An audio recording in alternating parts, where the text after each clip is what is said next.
Amén. Amén. Bueno, ¿Cómo, Beatriz, que no escuché? Ernesta lento. Génesis, no te preocupes. Génesis 8, del 1 al 21. Dale. Entonces dice la palabra.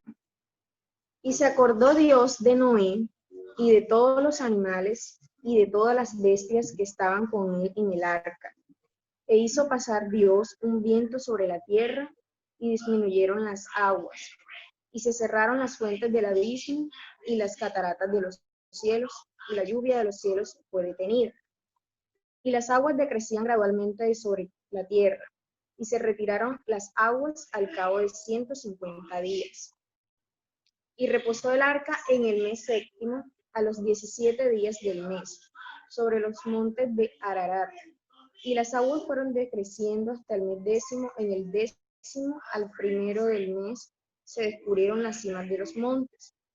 Sucedió que al cabo de 40 días abrió Noé la ventana del arca que había hecho y envió un cuervo, el cual salió y estuvo yendo y volviendo hasta que las aguas se secaron sobre la tierra. Envió también de sí una paloma para ver si las aguas se habían retirado de sobre la faz de la tierra. Y no halló la paloma donde sentar la planta de su pie y volvió a él al arca, porque las aguas estaban aún sobre la faz de toda la tierra. Entonces él extendió su mano y tomándola, la hizo entrar consigo en el arca. Esperó aún otros 7 días y volvió a enviar la paloma fuera y la paloma volvió a él a la hora de la tarde. Y he aquí que traía una hoja de olivo en el pico. Y entendió Noé que las aguas se habían retirado de sobre la tierra. Y esperó aún otros 7 días y envió la paloma, la cual no volvió ya más a él.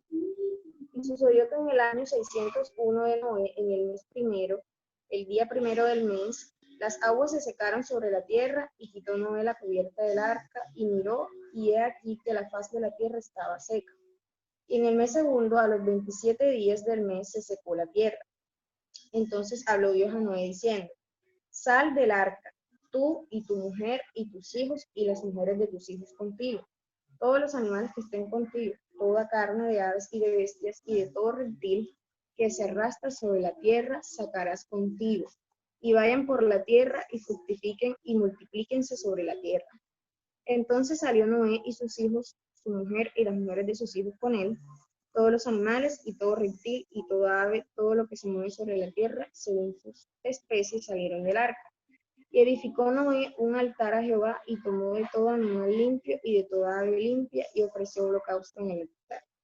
Y percibió Jehová olor grato, y dijo Jehová en su corazón: no volveré más a maldecir la tierra por causa del hombre, porque el intento del corazón del hombre es malo desde su juventud, ni volverá más a destruir todo ser viviente como he hecho. Amén.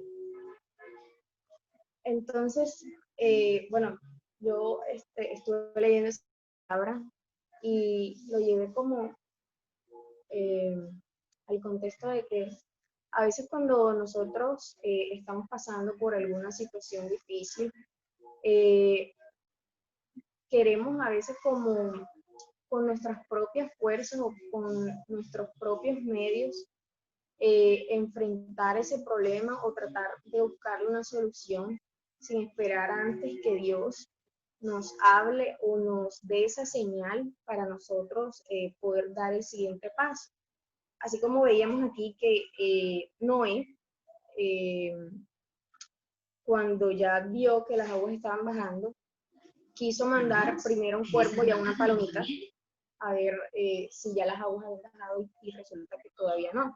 Entonces, cuando ya Dios es quien le habla a Noé y le dice que ya pueden salir, es entonces cuando salió del arca él, su esposa y todos los animalitos. Entonces, eso que me dio a entender a mí, que no es en el tiempo de nosotros, que no es cuando nosotros queramos, como les digo, pelear o buscar esas soluciones por nuestros propios medios, sino cuando Dios nos dé esa señal a través de la oración, del Espíritu Santo, por revelación, etcétera, Entonces, saber esperar en Él, porque Él nos dará esa señal para poder seguir adelante en este propósito que Él tiene con nosotros y también cuando Él lo considere. Que otra cosita sí me dejó por enseñanza, que Dios también puede hacer cumplir su voluntad en nosotros y en nuestros descendientes, así como Él cuando tuvo ese pacto con Noé, donde sí prometió cumplir el propósito que Él tenía para Él y para los descendientes de Él. Y por último, en este pedacito donde dice que edificó Noé un altar a Jehová y tomó todo animal limpio y de toda ave limpia y ofreció holocausto en el altar, a que debemos fortalecer ese altar que tenemos con Dios o esa comunión que tenemos con Él a través de la oración, en nuestra habitación, bueno, cualquier otro lugar en donde nosotros nos sintamos cómodos, pero que fortalezcamos ese altar a través de la oración y siempre dándole gracias por todo, por lo bueno, por lo malo que nos pasa, porque todo lo que nos sucede es siempre con un propósito de Dios para cada una de nuestras vidas. Entonces, esa era la palabra que les quería compartir. Y los dejo entonces con las alabanzas de la hermana Consu para que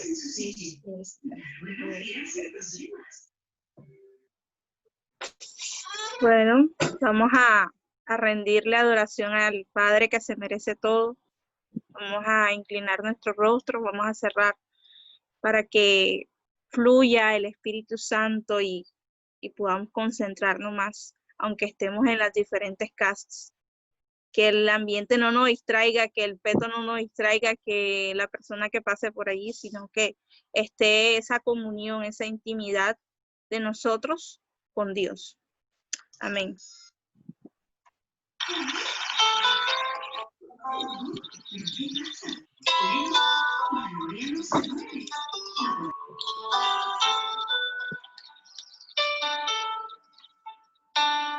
Jesús, mi fiel amigo. Enamóranos tú, Jesús. Debo buscar la pista que yo la tenía por aquí. Aquí está. Sé que no era. Bueno, creo que esa alabanza todo el mundo la conoce.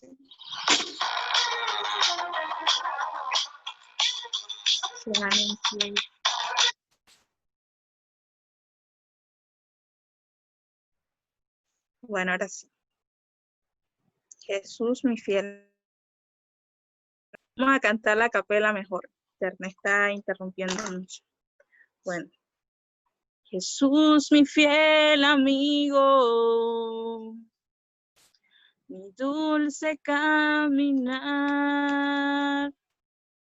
quédate conmigo, no quiero volver atrás, no quiero volver atrás. Quédate allá, donde sé que habrá paz, donde tengo que callar para escucharte hablar, donde todo es realidad y el tiempo no existe más. Una y otra vez, al estar yo junto a ti, no me puedo contener cuando me miras así. Ya no hay nada que decir, eres todo para mí. Díganlo ustedes. Jesús, mi fiel amigo, mi dulce caminar, quédate conmigo, no quiero volver atrás, no quiero volver atrás. Jesús, mi fiel amigo, mi dulce caminar, quédate conmigo, no quiero volver atrás, no quiero volver atrás. Gracias, Señor. Gracias porque cada día nos ayudas a seguir adelante. Ayúdanos a no volver atrás, Señor, a seguir tu camino, a seguir tu presencia, Padre. De tal manera me amó que su vida nos escatimó. El precio de su gran amor. Y a la muerte fue porque me amó. De tal manera me amó. Y no hay forma en que podré pagar el precio de su gran amor, pero toda mi alma quiero dar, con su amor yo viviré, de su amor yo cantaré, con mi Jesús caminaré, porque Él murió por mí. Por su amor yo viviré, de su amor yo cantaré,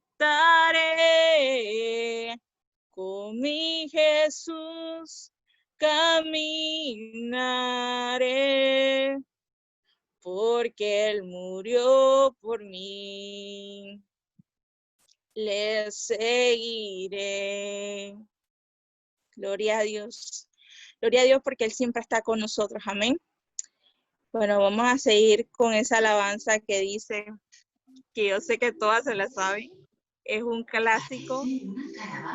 Y espero que me ayuden de la distancia con sus palmas. Eres tú la única razón de mi adoración, oh Jesús. Eres tú la esperanza que anhelé tener, oh Jesús. Confío en ti, me has ayudado, tu salvación me has regalado. Hoy hay gozo en mi corazón, canto te alabaré, te alabaré, te glorificaré, te alabaré, buen Jesús. Te alabaré, te glorificaré, te alabaré, mi buen Jesús. Eres tú la única razón de mi adoración, oh Jesús. Eres tú la esperanza que anhelé tener, oh Jesús. Confío en ti, me has ayudado, tu salvación me has regalado. Hoy hay gozo en mi corazón, con mi canto te alabaré. Te alabaré, te glorificaré,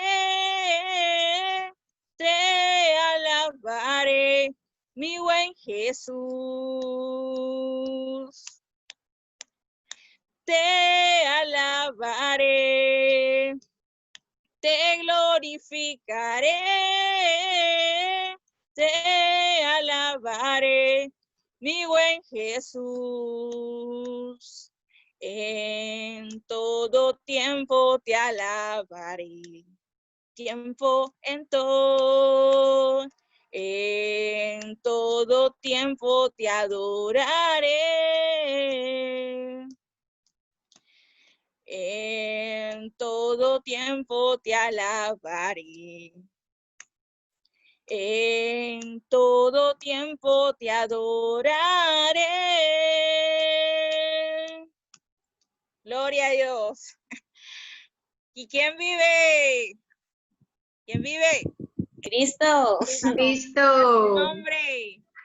Gloria. Gloria a Dios. Bueno, seguimos con la hermana Beatriz en la coordinación. Bueno, damos gracias al Señor por esas alabanzas a través de la hermana Consu, sintiendo grande gozo con esas alabanzas. Entonces, bueno, ahora vamos a poner en las manos de Dios este servicio. Entonces, Señor, en esta hora te ponemos en tus manos este servicio que va a dar la palabra el hermano Wilmer, Señor. Pasa carbón encendido por su boca. Que sea el Espíritu Santo hablando a través de él, Señor, que no sea palabra de hombre, sino palabra tuya. Y que esta palabra, Señor, llegue a todas nuestras vidas para edificarnos y para llenarnos más de ti, Señor. En el nombre de Jesús, amén. Entonces pasamos al hermano Wilmer a compartir la palabra. Que me toca predicarme. O sea, Procura. él un puño ayer.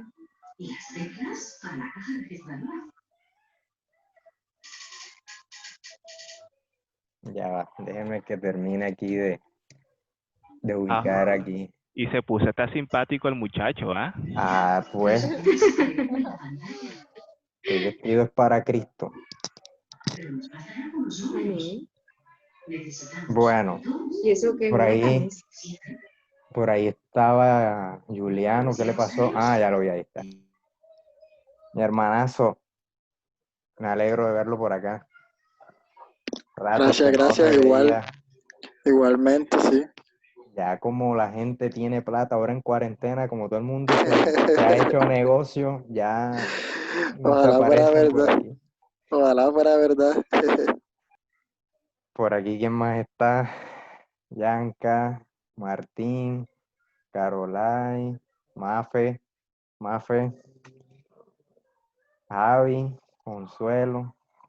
Bueno, faltó Jonathan hoy. Tuvo el sábado pasado. Bueno, Enrique. Enrique, que tampoco está. ¿Qué fue lo que dijo él? Que estaba trabajando. Sí, como que estaba trabajando y que pudiera a las 8. De pronto se conectará, no sé. Bueno, vamos a ir de una vez a la palabra.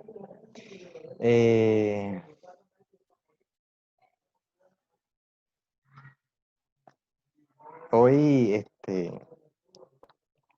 la palabra que vaya a traer Dios, me siento gozoso porque fue confirmada en el ayuno de esta mañana, en el que, yo estaba aún terminando de organizar un poco, y la palabra que trajo la hermana Lidia fue bastante relacionada. Ahí se escucha bien el audio, no hay interferencia, no hay nada. Oh, No. excelente. Excelente. Bueno. Entonces, la palabra de hoy se llama, o lleva por nombre, siendo perfeccionado.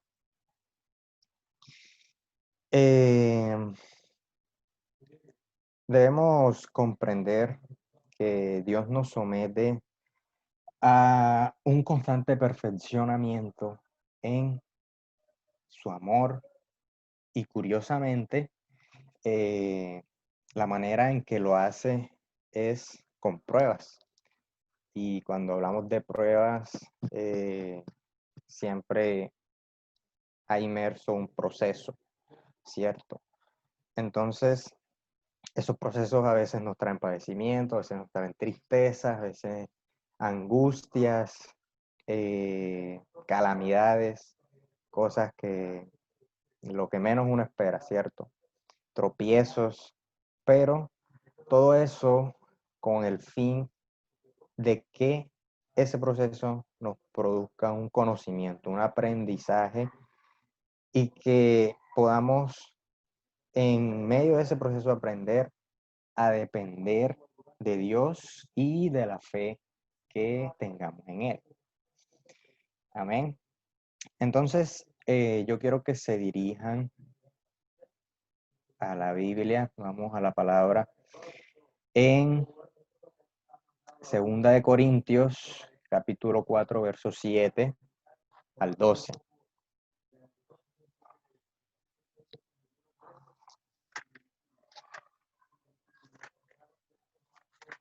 ¿Puedes repetir la cita? 2 Corintios, capítulo 4, versos del 7 al 8. Del 7 al 12. Amén. Y leemos Amén. bajo la bendición de Dios Padre. Beatriz, apaga el micrófono. Listo, leemos bajo la bendición de Dios Padre, Hijo y Espíritu Santo. Y este pasaje lleva por título Viviendo por la Fe.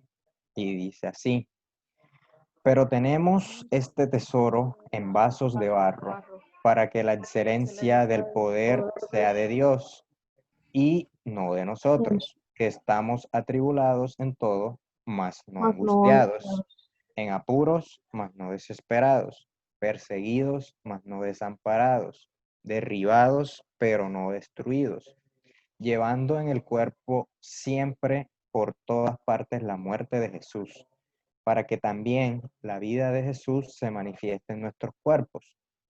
Porque nosotros que vivimos siempre estamos entregados a muerte por causa de Jesús, para que también la vida de Jesús se manifieste en nuestra carne mortal. De manera que la muerte actúa en nosotros y en vosotros la vida. Amén. Y me llama la atención, uy, Angie se está durmiendo ya. Me llama la atención ese último verso que dice que de manera que la muerte actúa en nosotros y en vosotros la vida. Está hablando el apóstol Pablo, ¿verdad? Y bueno, él estaba acá enviándole estas enseñanzas, estas cartas a esa iglesia de los Corintios. Pero él les está explicando cómo todas las cosas que le ha tocado padecer, con el fin de que todas esas cosas que le han pasado a él puedan ser de experiencia para poder ayudar a las demás personas.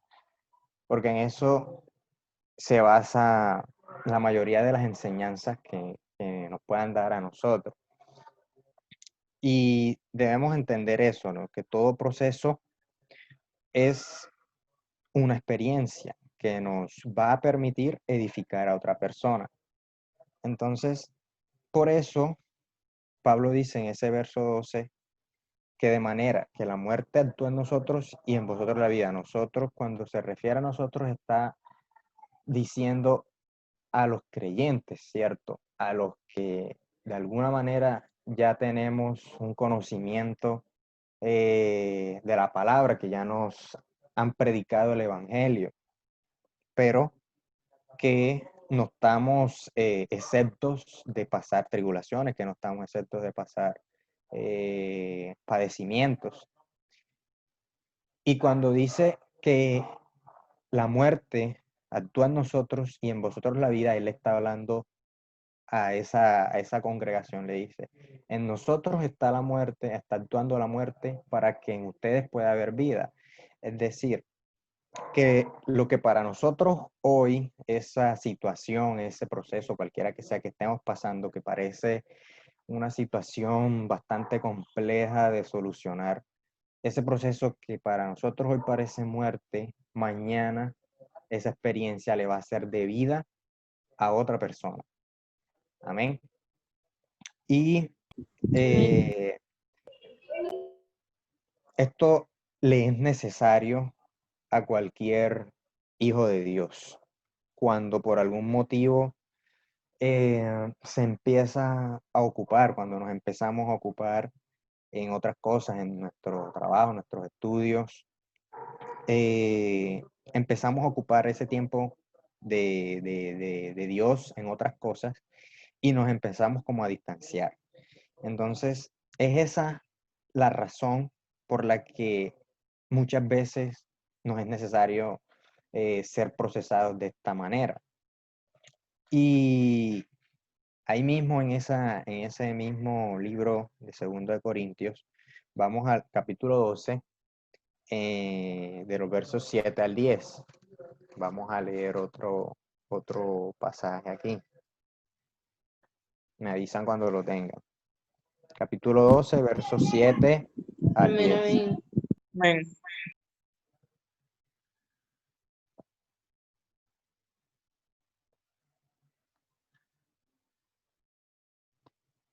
Oye, pusieron a grabar la transmisión. 12, ¿qué? Sí, está 12. grabando. Ah, vale. Ah, sí, ya me di cuenta. Yo no estoy Capítulo, bostezando, estoy tosiendo. Aclarar. capítulo 12, capítulo 12 del verso 7 al 10. Amén, ya todos lo tienen. Sí, señor. Amén. Bueno, miren lo que dice acá. Este lleva por título El aguijón en la carne, también del apóstol Pablo. Y está diciendo, estaba explicando antes de cómo Dios había tratado con él para darle esa sabiduría y ese conocimiento de la palabra, esa revelación que él nos muestra en estas escrituras, en los libros que escribió. Entonces, él está exhortando, ¿no? Él está dando una enseñanza para contextualizar y dice, y para que la grandeza de las revelaciones no me exaltase desmedidamente, me fue dado un aguijón en mi carne, un mensajero de Satanás que me abofeté para que no me enaltezca sobremanera, respecto a lo cual 3 veces he rogado al Señor que lo quite de mí. Y me ha dicho, bástate mi gracia, porque mi poder se perfecciona en la debilidad. Por tanto, de buena gana me gloriaré más bien en mis debilidades para que repose sobre mí el poder de Cristo. Amén. Y debemos también comprender. Jan, apaga el Por ahí se micrófono, escucha un porfa. ruido. Listo. Gracias, Jan. Y debemos también, ¿no?, hacer esta relación, ese aguijón en la carne, eso que dice Pablo, que lo abofetea cuando se está enalteciendo, es eso que estaba explicando antes, las tribulaciones, los problemas, las persecuciones, con fin de que no nos olvidemos de que la única persona o el único ser del que dependemos es de Dios. Y pasa algo y es que cuando en ese momento que nos distanciamos de Dios, de pronto nosotros empezamos a tener ciertos pensamientos que, disculpa un momentico aquí, empezamos a tener ciertos pensamientos y a veces se nos olvida que Dios todo lo sabe, que Dios ahora mismo ya tiene conocimiento de qué es lo que estamos pensando nosotros hacer, de qué es lo que creemos nosotros que debemos hacer para solucionar un problema, y a veces se nos olvida consultarlo, pero ya Dios sabe lo que estamos pensando, ¿no? Y vamos a ir al libro de Deuteronomio, que hay algo muy interesante allí. En el libro de Deuteronomio capítulo 31.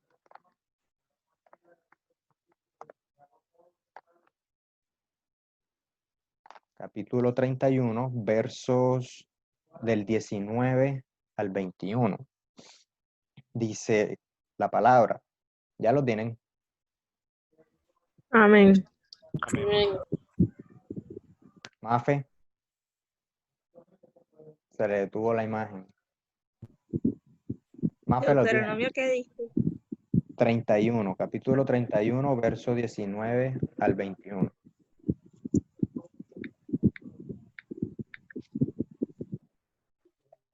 Amén. Bueno, vemos ahí en el capítulo 31 que dice, Josué es instalado como sucesor de Moisés. Ya Moisés estaba en sus últimos días, porque ya Dios le había dicho que antes de meter al pueblo de Israel a esa tierra prometida, él tenía que fallecer porque él no iba a entrar a esa tierra. Entonces, Josué había sido la persona que Dios había escogido para que fuese el sucesor de Moisés. Y imagínense la escena, ¿no? Ya estaban ahí al borde, o sea, ya ellos podían visualizar la tierra a la que iban a entrar. Sin embargo, en ese momento, miren cómo dice en el verso 19, llama a Dios a Moisés y le dice lo siguiente: ahora pues, escribíos este cántico y enséñalo a los hijos de Israel. Ponlo en boca de ellos para que este cántico me sea por testigo contra los hijos de Israel. Porque yo les introduciré en la tierra que juré a sus padres, la cual fluye leche y miel, y comerán y saciarán y engordarán, y se volverán a dioses ajenos y les servirán y me enojarán e invalidarán mi pacto. Y cuando les vinieren muchos males y angustias, entonces este cántico responderá en su cara como testigo, pues será recordado por la boca de sus descendientes, porque yo conozco lo que se proponen de antemano, antes que los introduzca en la tierra que juré darles. Entonces, ya el pueblo iba a entrar, ya habían pasado un proceso de 40 años, y precisamente por eso, 40 años circulando por el desierto, por todas las rebeldías, por toda la falta de fe que ellos tenían, por se me escapa la palabra, por la incredulidad que ellos habían tenido cuando todo el tiempo habían visto cómo Dios los había sustentado, los había guiado de día, de noche, y que en el momento en que llegaba el mínimo problema, enseguida el pueblo, en lugar de confiar en que Dios podía solucionar el problema, enseguida empezaban a quejarse y a decir que, bueno, ¿para qué nos sacaron de allá de Egipto para dejarnos morir por acá? Y Dios en este momento pareciera que fuese un momento de alegría, ¿no? Porque bueno, por fin después de tanto tiempo el pueblo iba a ser introducido en esa tierra que Dios les había prometido. Mas, sin embargo, o sea, uno lo que puede percibir es que Dios estaba entristecido porque quizás todo ese proceso que habían vivido no lo habían comprendido. Y nuevamente, ya habiendo pasado todas esas calamidades, estando ahí a la entrada de esa tierra prometida, ya estaban pensando ya, o sea, ya se habían propuesto, no, bueno, nos vamos a ir a comer, a engordar y listo.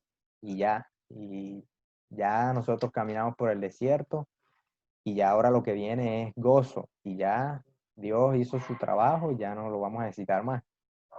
Eso era lo que estaba pensando el pueblo. Y ese es el problema que a veces nos pasa, ¿no? De que, bueno, Dios nos procesa constantemente y de pronto uno de esos procesos nos lleva a un nivel de una relación muy íntima con Dios y pensamos que de ese lugar en el que Dios nos ha puesto no podemos caer y empezamos a descuidar de pronto esa relación que a través de un proceso anterior logramos crear. Y entonces Dios ve necesario que volvamos a ser procesados. Entonces empezamos como que a tener ese temor. A veces ya nos damos cuenta de que nos estamos alejando, nos estamos distanciando, estamos dedicándole tiempo a otras cosas y el tiempo de Dios lo vamos corriendo, vamos de pronto, si le dedicábamos 2, 3 horas al día, ya no son 2 horas, sino 1 o media hora, y nos empezamos a dar cuenta de eso, ¿no? Pero hay un momento en el que la preocupación eh, nos, la preocupación nos hace olvidar de Dios. Y eso pasa porque aún no hemos aprendido el verdadero amor que debemos tener hacia Dios, porque es Él el que está actuando cada día en nosotros, con cada proceso. Y es por eso que hace Dios cosas como esta, ¿no? Eso que estábamos leyendo allí, de que con anterioridad aquí les estaba escribiendo algo al pueblo para que se acordaran, ¿no? De que Dios ya sabía qué estaban pensando, cuáles eran sus planes, y sin embargo los dejó, porque Dios pudo haberlos hecho retroceder y que tuviesen que ser procesados nuevamente en el desierto o quién sabe qué otra cosa, pero no, los dejó, siguieron. Y miren, ahí mismo ahora en el capítulo 32, los versos del verso, ya les digo, verso 9 al 16. Dice, porque la porción de Jehová es su pueblo, Jacob la heredad que le tocó, le halló en tierra de desierto, y el yermo de horrible soledad lo trajo alrededor, lo instruyó, lo guardó como a la niña de su ojo, como el águila que excita su nidada, revolotea sobre sus pollos, extiende sus alas, los toma, los lleva sobre sus plumas. Jehová solo le guió, y con él no hubo Dios extraño. Está hablando de Jacob. Lo hizo subir sobre las alturas de la tierra y comió los frutos del campo e hizo que chupase miel de la peña y aceite del duro pedernal, mantequilla de vacas y leche de ovejas con grosura de corderos y carneros de Basán, también machos cabríos con lo mejor del trigo y de la sangre de la uva bebiste vino. Pero, miren lo que dice en el 15. Pero engordó Jesurún y tiró coces. Engordaste, te cubriste de grasa. Entonces abandonó al Dios que lo hizo y menospreció la roca de su salvación. Le despertaron a celos con los dioses ajenos, provocaron a ira con abominaciones. Amén. Y es eso, ¿no? Estamos de pronto en un momento en el que sentimos que las cosas andan bien, ¿no? Las cosas nos van bien, y de pronto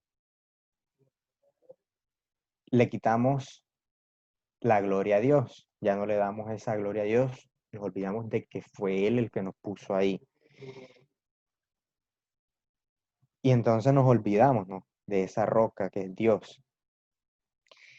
Y debemos tener en cuenta eso, debemos tener siempre presente de que Dios nos está vigilando todo el tiempo.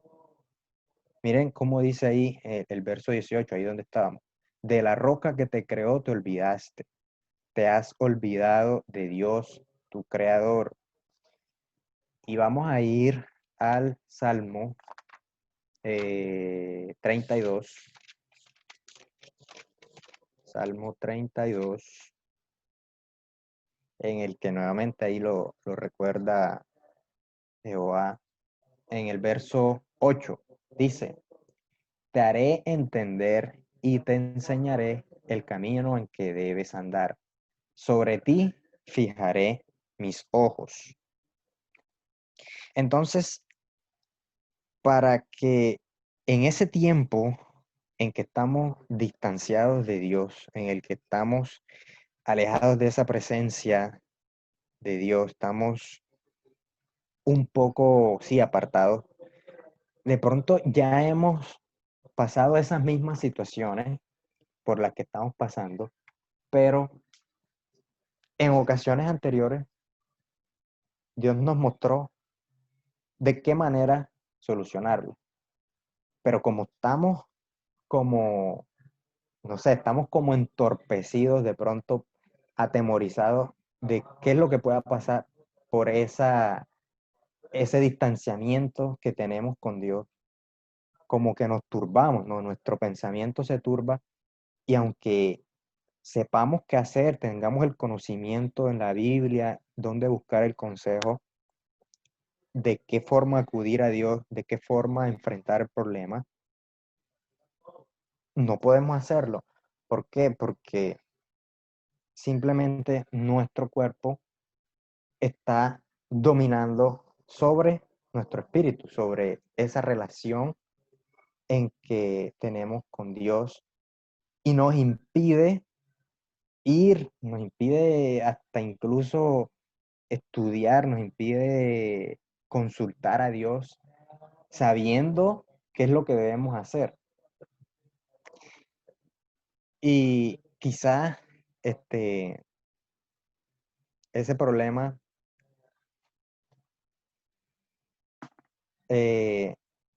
lo podemos solucionar fácilmente, pero como estamos fuera de la presencia de Dios, empezamos a verlo como un gigante. Empezamos a hacer de ese problema una cosa más grande que anteriormente ya habíamos podido manejar con la ayuda de Dios, obviamente, ¿no? Y con los consejos que Él nos da.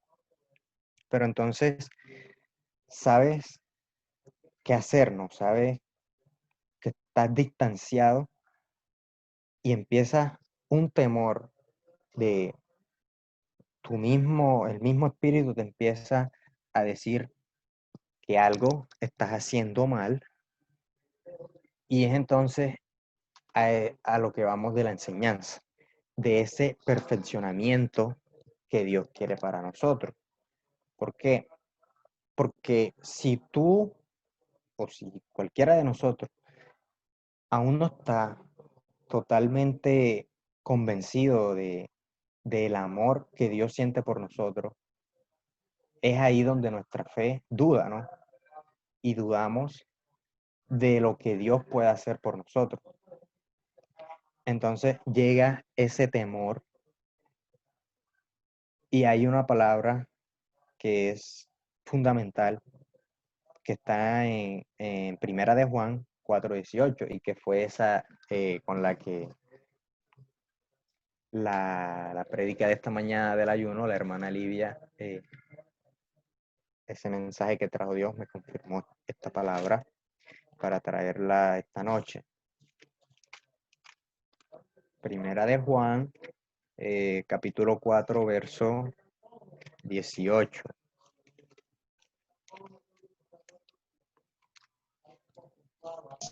Primera de Juan, ¿qué? Capítulo 4, verso 18. Dice, en el amor no hay temor, sino que el perfecto amor echa fuera el temor, porque el temor, perdón, porque el temor lleva en sí castigo, de donde el que teme no ha sido perfeccionado en el amor. Entonces, es como, a mí me causa mucha curiosidad, ¿no? Porque nos está diciendo que cuando estemos convencidos del amor de Dios hacia nosotros, ese temor que de pronto podamos sentir en algún momento ya no va a estar. Pero entonces, si tú llegas a sentir temor, el perfecto amor de Dios va a tener que echar fuera ese temor. Y es de esa manera por la que tenemos que ser procesados, porque aún sentimos un temor, porque no hemos aprendido aún el amor de Dios hacia nosotros y nosotros tampoco hemos aprendido a amar a Dios, porque si amáramos a Él y dijéramos, no, Dios me va a sacar de esta, no tengo nada de qué preocuparme. Pero entonces, como aún no estamos convencidos de eso, dice, ¿no? El perfecto amor, que es el amor de Dios, echa fuera el temor, porque el temor lleva en sí castigo. Entonces, ahí de pronto dice castigo, ¿no? Pero si lo vemos de una manera un poco contextualizada, ese castigo representaría ese proceso que Dios nos hace pasar para poder ser perfeccionados. Pero eso dice, ¿no? De donde el que teme no ha sido perfeccionado en el amor de Dios. Amén. Amén. Amén. Amén. Amén, amén. Bueno, esa era la palabra que traía Dios para esta noche. Espero, no sé, que haya quedado clara y que la hayan recibido con convicción y que pues podamos aplicarlo, ¿no?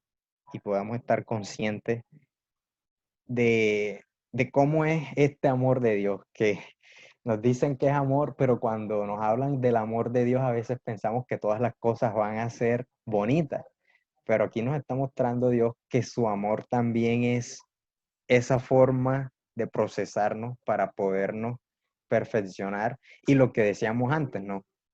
De que esas pruebas o esos procesos puedan servirnos para edificar a otras personas mediante esas enseñanzas que Dios nos está dando personales. Amén. Amén. E incluso antes de que Wilmer termine para agregar, no sé si me están escuchando normal, ¿verdad? Se escucha un ruido, Martín. Se escucha el abanico. No, sino que está intentándolo quitar. Ahora sí ya lo quita, ya no se escucha, ¿verdad? Ahí se escucha un poquito, pero ya se escucha Sí mejor. se Ajá. escucha.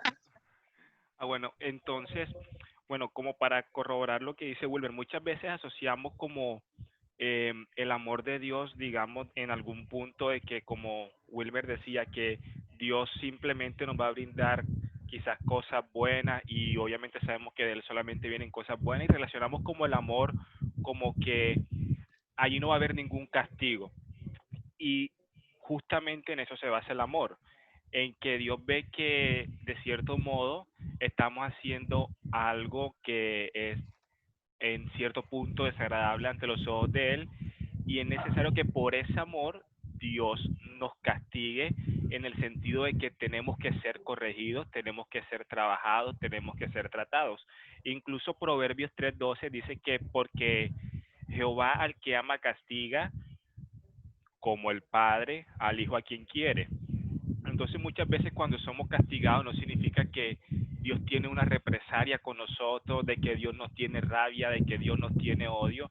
Muchas veces el castigo significa eso, de que Dios nos ama. Entonces, cuando estamos en diversas pruebas, cuando estamos en diversas dificultades, cuando vemos que quizás las cosas no son como estamos esperando que se den, cuando vemos que quizás decimos así, ay, es que Dios me está castigando, Dios lo está haciendo porque realmente te ama, porque después de la prueba, después de todo ese momento de dificultad y demás, siempre Dios lo hace con un propósito, Dios todo lo hace con un objetivo y Dios todo lo hace con un fin. Y quizás en el momento decimos, ay, pero es que Dios, como que yo sí soy salado, como que Dios a mí no me quiere, Dios a mí no me ama, yo vivo de castigo en castigo, así es que vivo yo. No es de gloria en gloria, sino de castigo en castigo. Exacto, entonces el momento de que pensemos, hey, pero Dios lo está haciendo honestamente porque Él me ama, porque Él quiere de mí una persona diferente, porque Él quiere de mí una persona como el carácter de Él. Entonces, como decía Wilmer, es como momento de interpretar el castigo no como odio en cierto punto, sino como una forma en que Dios nos muestra el amor, queriéndonos simplemente moldear en ese punto de que nosotros podamos obtener la salvación, porque esa es la idea, amén. Entonces quería como acotar eso y cierro comillas. Amén, amén. Yo quería compartir algo. Anoche, Wilmer y yo estuvimos hablando, ¿cierto? Y Wilmer me Amén, dijo amén. como mamando gallo. Me dijo, Angie, ¿no tienes una prédica por ahí? y, Ajá, y yo te dije, sí, tengo algo por ahí. ajá.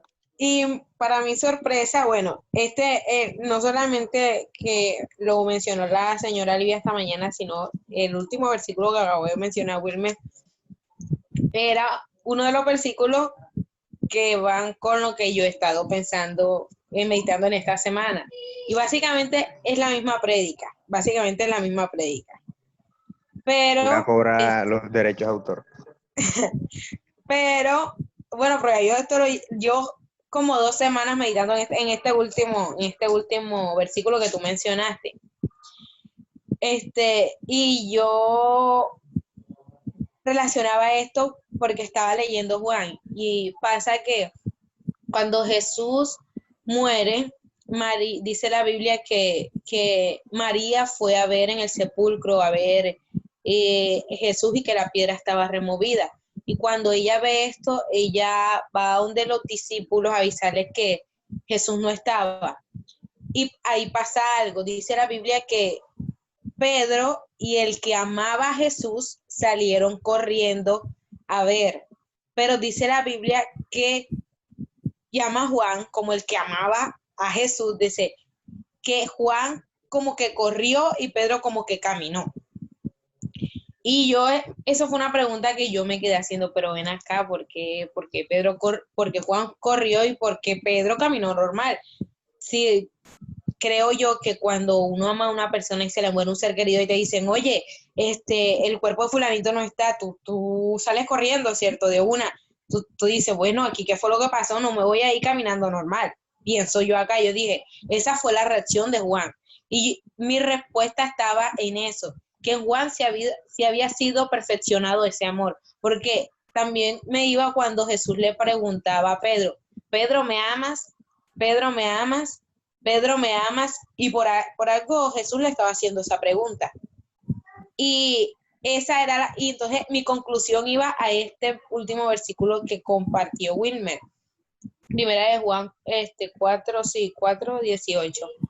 Y es que en Juan había sido perfeccionado ese amor, porque la Biblia lo menciona. Ni siquiera a Juan dice, el que amaba a Jesús. Y era porque en Juan había sido perfeccionado ese amor. Y aún nosotros, siguiendo a Jesús, somos cristianos, es un reflejo de que todos no amamos a Jesús, de que todos no amamos a Dios, de que en todos no ha sido perfeccionado ese amor. Porque en Pedro estuvo con el maestro, Pedro vio los milagros, Pedro vio muchas cosas, pero en Pedro no había sido perfeccionado ese amor porque lo negó 3 veces. En Pedro no había sido perfeccionado, que cuando le dijeron el cuerpo de Jesús no estaba, él salió caminando normal. Yo digo, hay una gran diferencia entre estos 2 discípulos. Y así hay en el rebaño del Señor, como lo dice la Biblia. Hay unos que sí han sido perfeccionados en el amor y hay otros que no han sido perfeccionados en el amor. Y en lo personal, esta palabra de primera de Juan, ha sido una oración en lo personal para mí. Llevo como 2 o 3 semanas, no tengo exactamente. Este capítulo para mí ha sido una oración básicamente. Y desde que he tomado este versículo, no, a veces creemos que el amor de Dios se refleja en lo que vemos. Y yo creo que así como el amor que nosotros sentimos, no es necesario que nuestros papás nos digan que nos aman o que nuestros familiares nos digan que nos aman para tú sentir que ellos te aman, ¿cierto? No solamente se ve reflejado a través de sus acciones, sino que tú lo sientes. Y es algo que, bueno, quería compartir porque es algo que he experimentado como un proceso, que he experimentado como que se ha hecho eso más grande, como que cada vez siento el amor de Dios muy cerca. No es algo que tú puedes explicar, no es algo que tú puedes palpar, no es algo que tú puedes tocar, pero es algo que se siente. Y lo relaciono con que nosotros sentimos el amor de las personas que nos rodean. Y si no estamos sintiendo el amor de Dios, sino que vemos a un Dios como que, bueno, Él sí nos ama, pero yo realmente no siento el amor de Dios no está siendo perfeccionado en nosotros. Porque el amor de Dios no solamente se debe ver en lo que Él hace por nosotros y en lo que Él ya ha hecho por nosotros desde hace tiempo, sino que también debemos sentirlo cada día como que en nosotros está Dios, porque Dios es el amor mismo, ¿cierto? Entonces, eso era lo que Amén. quería compartir para no extenderme. No, y yo no quise agregar algo acá, pero, o sea, estuve analizando un poco el libro de Job en esos primeros capítulos de cuando nos muestra lo que tuvo que pasar Job, y me causa curiosidad porque dice, cuando Job se está como quejando déjame buscar un momento aquí, cuando Job se está como quejando de todas esas calamidades que le habían acontecido, él dice algo que, que de cierta forma, bueno, no sé, yo lo veo así, podría contradecir o quizás corroborar esto, ¿no? En el capítulo 3 del verso, ¿qué? Verso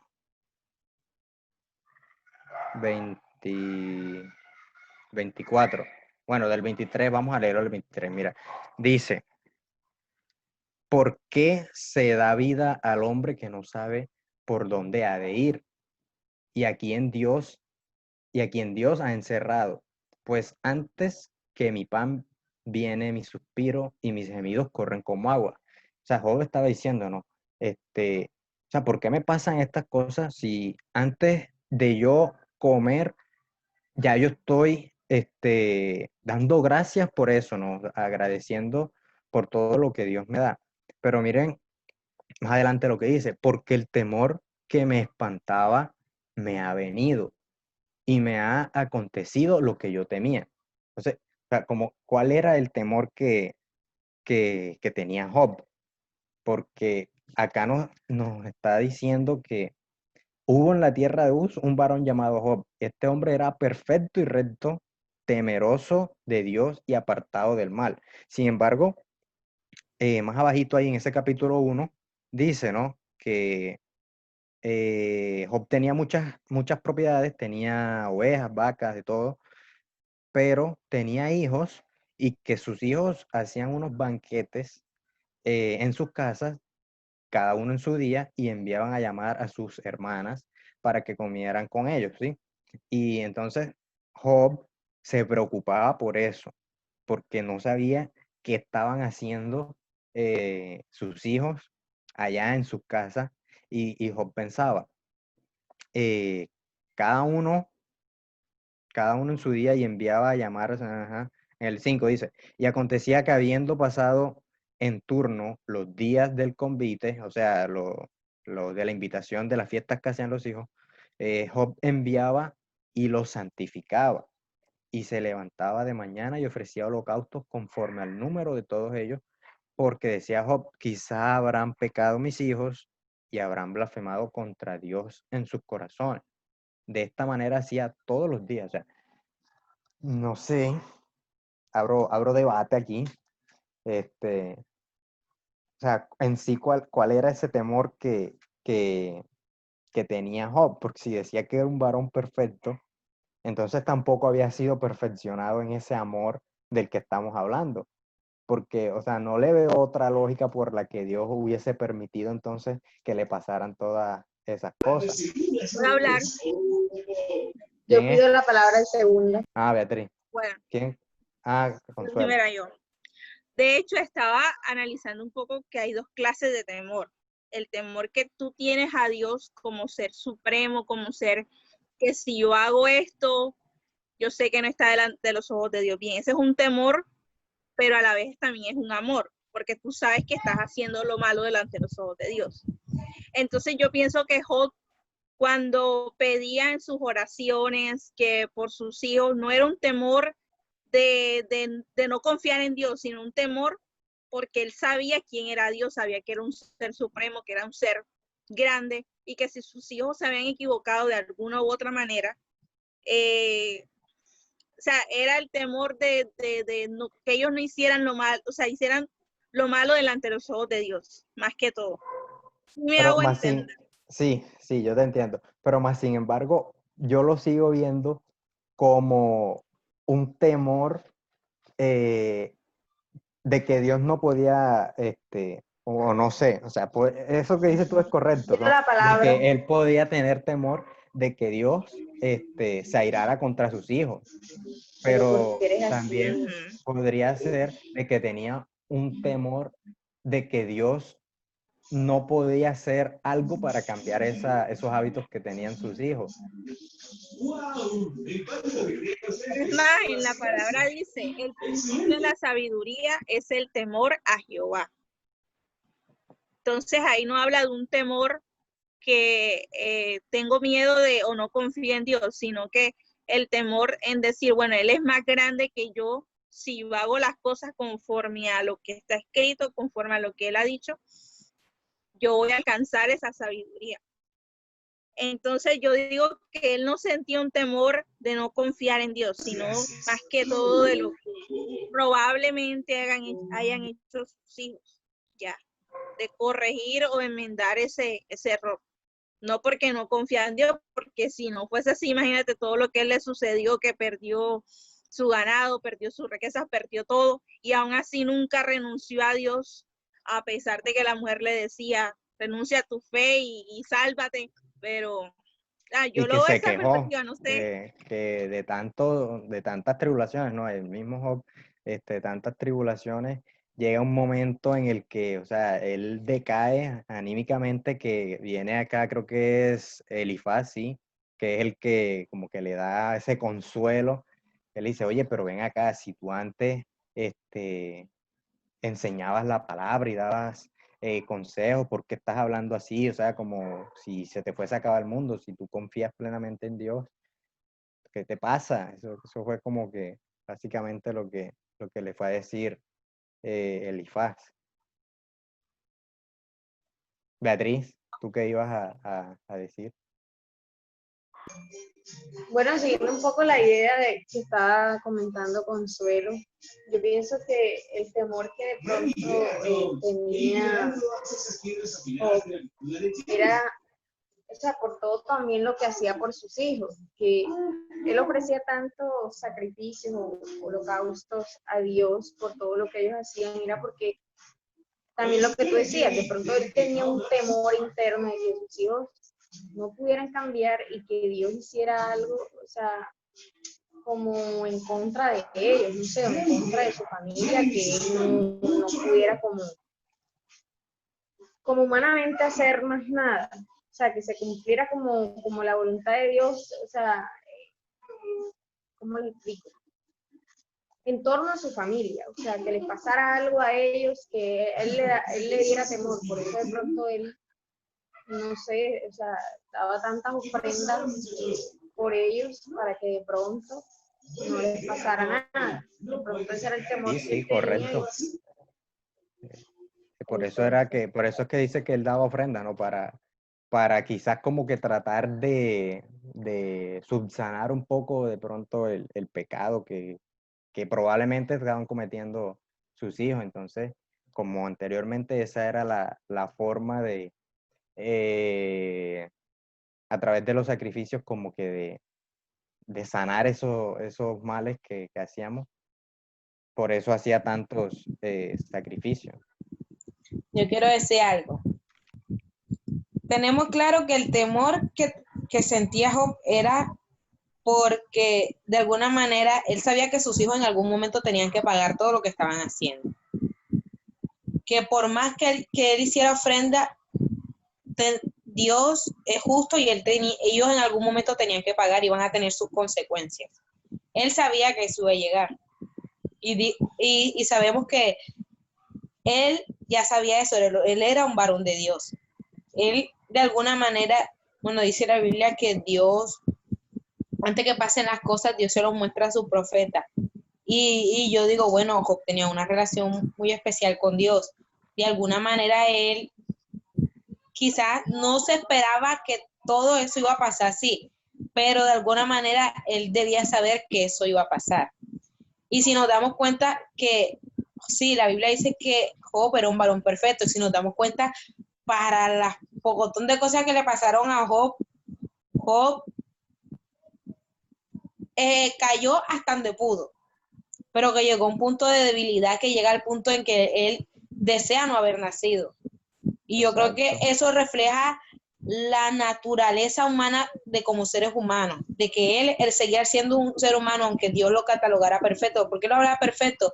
Porque era una persona recta, era una persona que siempre estaba buscando hacer las cosas bien, pero también nos muestra que aún en esa perfección que buscamos, seguimos siendo seres humanos. ¿Y por qué vamos a seguir siendo seres humanos? ¿Por qué? Porque es una manera de que Dios nos haga ver que aunque estemos haciendo las cosas muy bien, le fallamos a Dios y siempre vamos a tener necesidad, exacto, y siempre vamos a tener necesidad de Dios, porque siempre tenemos cosas que cambiar, aunque creamos que hacemos las cosas bien.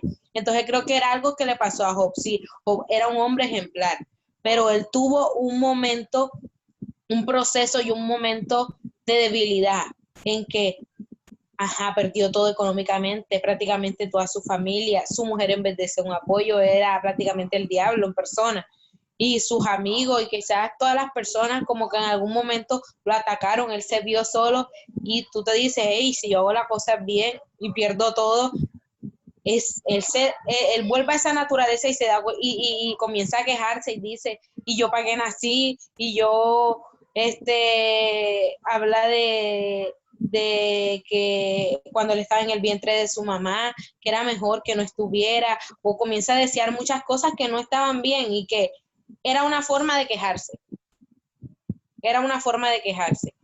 Y por eso creo que en ese momento llegó ese temor, porque fue un punto débil de la vida de Job.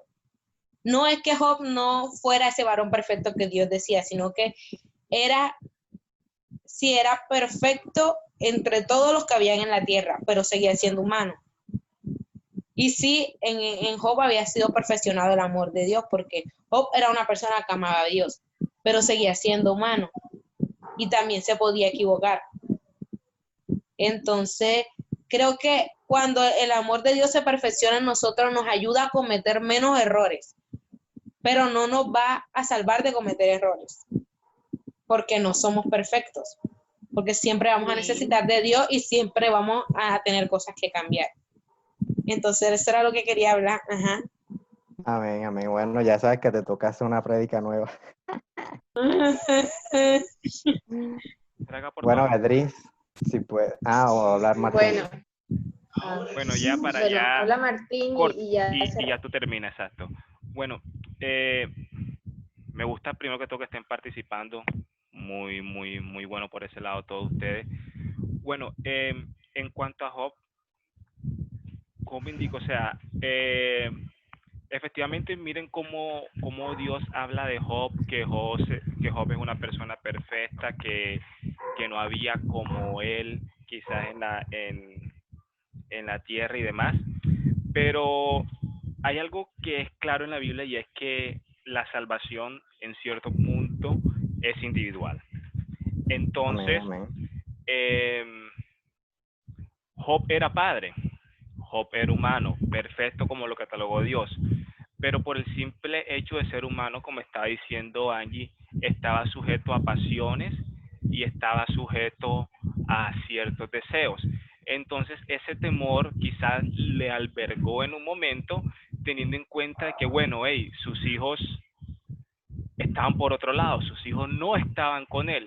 Y él de cierto modo no sabía qué estaban haciendo sus hijos, no sabía si los hijos estaban agradando o no agradando a Dios. Y la forma en que Job mostraba el amor para sus hijos era que haciendo sacrificio. Pero si vemos, Job oraba por ellos, pero Job no les estaba hablando acerca de Dios, porque entonces él tenía como ese temor que estaba explicando Angie. Yo ofrezco sacrificio a Dios por la vida de mis hijos, pero realmente mis hijos están haciendo la voluntad de Dios.